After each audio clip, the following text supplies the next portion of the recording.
People tend to think that once they have a written estate plan, the work is done and everything for their heirs will be smooth sailing. But what we often see is that when those plans are actually carried out, the experience can be very different. Welcome to the Wealth in Transition Report, where we help you simplify complex financial decisions through clarity and alignment. I'm Mike DePaul, a private wealth advisor with Newport Wealth Advisors here in Newport Beach, California. Here's what this typically looks like.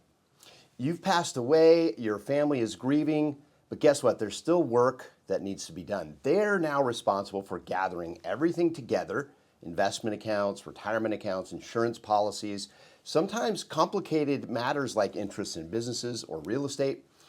Accounts have to be identified, beneficiaries need to be contacted, and each institution has its own process. What seems to be straightforward at first often becomes very involved. Some accounts transfer quickly, others take time. And there's usually a fair amount of back and forth just to get everything aligned.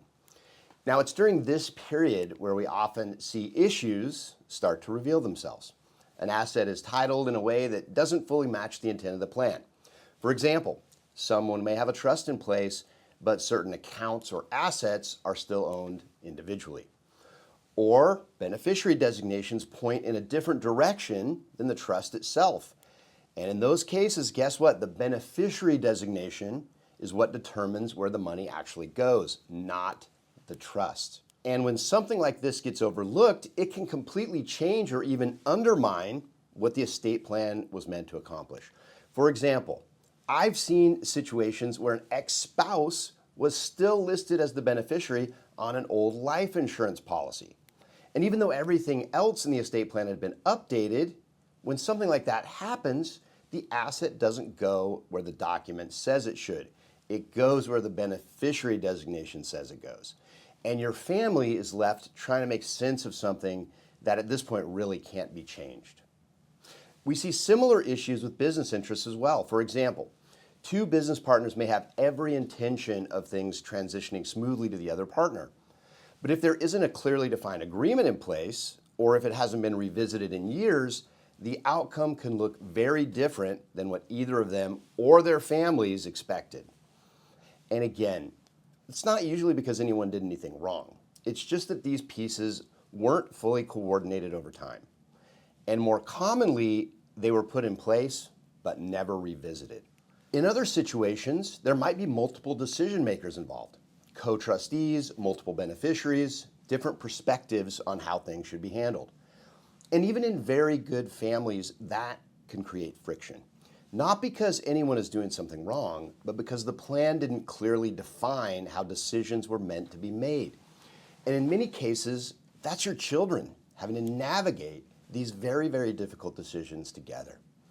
And at higher levels of wealth, those decisions tend to carry more weight, larger accounts, more complexity, sometimes multiple types of assets involved.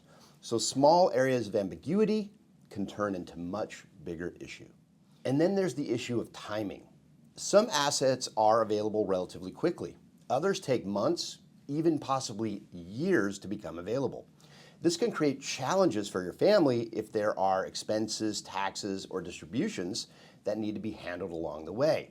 And what we often see is that this isn't something people fully anticipate because, again, on paper, everything looked clean.